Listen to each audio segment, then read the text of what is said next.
Delo v enoti intenzivne terapije mi predstavlja vsakodnevni izziv, že zaradi narave dela, saj naš oddelek pokriva vse smeri kirurgije, kar zahteva nenehno izobraževanje, učenje in sledenje novim smernicam. Pri nas so pacienti sedirani, analgezirani, kar pomeni, da so v umetni komi in tako popolnoma odvisni od naše pomoči. Zato se mi zdi, da tu vloga medicinske sestre res lahko pride dobro do izraza. Vsak dan lahko doživiš različne situacije, različne pogovore, tudi pacientov, ki se te dotaknejo, ali tudi ti njih, a ne.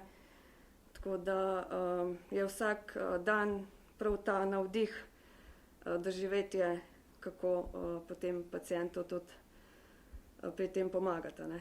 Ko prihajaš k ljudem domov, a ne, se znajdeš v raznih situacijah, a ne, pozitivnih, negativnih in v bistvu je to tisto, kar me privlači pri tem delu. Pol pa jasno tudi adrenalin, vožnja z reševalnim vozilom pod nujno v prometni konici, vožnja na prometne nesreče, delo na prometnih nesrečah. Vse tega dela je različnega na različnih področjih, a ne, tako da